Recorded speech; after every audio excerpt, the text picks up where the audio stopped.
Hi, Science. This is Miss Satterley. I'm going to talk about Earth's structure.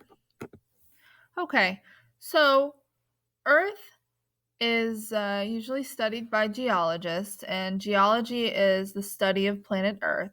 This is something we've already had. So, geology, geo means Earth, and then ology is the study of.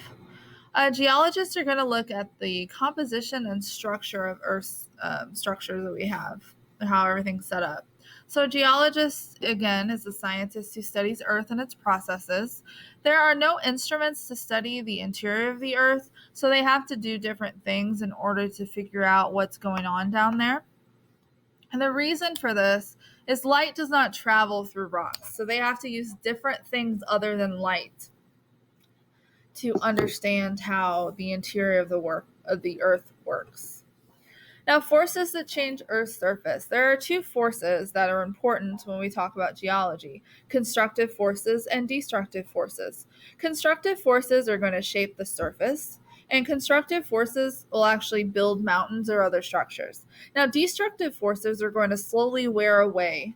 They're going to break down mountains. They could form valleys by erosion and other things. So, those are the two forces.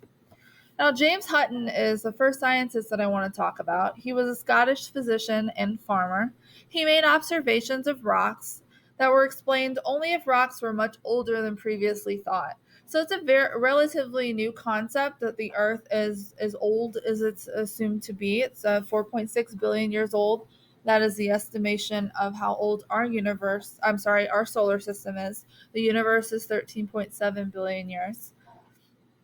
But this individual thought the rocks that he was seeing and the kind of things that he was looking at, this doesn't make sense if the Earth is only 6,000 years old. So he also realized that Earth's surface changed over time, and those processes that it took were super, super slow. And that's why he thought, okay, the Earth must be older than we think it is. So he developed a principle of uniformitarianism.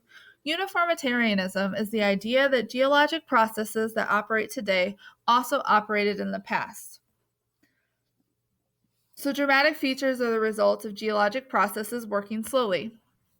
So mountains and canyons are two features that are the results of uniformitarianism idea. Now let's talk about the cross-section of the Earth. There are three main layers to the Earth: the crust, the mantle, and the core. And they are separated into these three sections based on the material differences due to their density. Temperature and pressure is going to increase with depth, and properties of materials also change. Let's start off with the crust.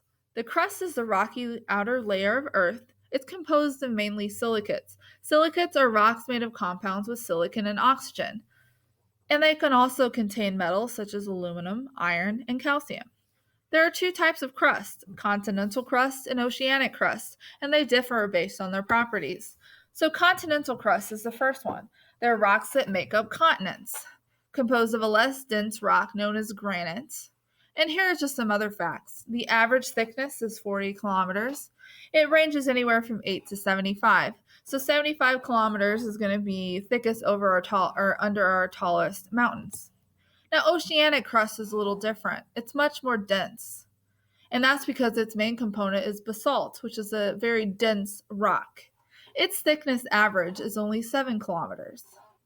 Now, oceanic crust is the crust that we talk about that makes up the ocean floor. The mantle is the next layer of Earth I want to talk about. The mantle is a thick layer of hot, solid rock.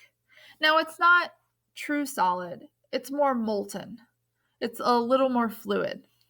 Both pressure and temperature are going to increase tremendously as you go deep into the mantle. Its composition is mainly silicates and it's rich in both iron and magnesium. It's much more dense than the crust, which is why it's underneath the crust, because things that are more dense are going to be below. Now, there are three layers to the mantle: the lithosphere, the asthenosphere, and the mesosphere. And we're going to talk about the properties of each one of those. First one is the lithosphere. The lithosphere is a layer of relatively cool, rigid rock.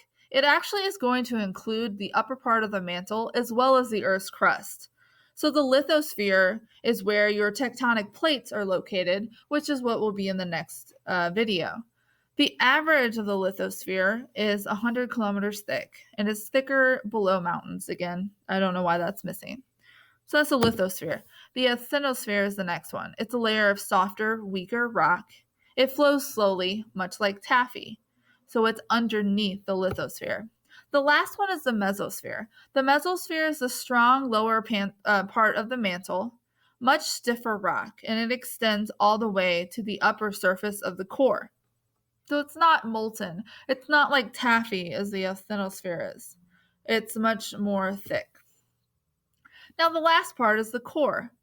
The core is a large sphere of metal that's located in the center of the Earth. Its main compositions include iron and nickel. Now, within the core, the pressure increases greatly with depth. Pressure is 3.6 million times the surface of Earth, and temperature is thought to be around 5,500 degrees Celsius, which is very, very hot.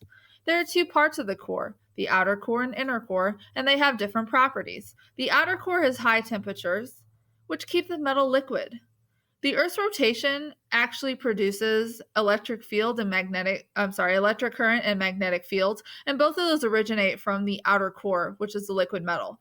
Now, our magnetic field is very important because it actually protects us from UV radiation that's coming from the sun. So without it, we would not be able to live the way we do. So it's very important, and that all comes from the outer core. Now, the inner core is a little different. It is very hot, but it also has a very high pressure. The pressure is going to actually outweigh the temperature. So even though it's really hot, it's actually solid. And that's because the great, tremendous pressure that's there that keeps it solid. So the inner core is solid due to that pressure. That's the last slide for Earth structure. I hope this made more sense. I hope you watched this. I want to see at least 8 views on YouTube. If you have any questions, please let me know. Have a wonderful day. Bye.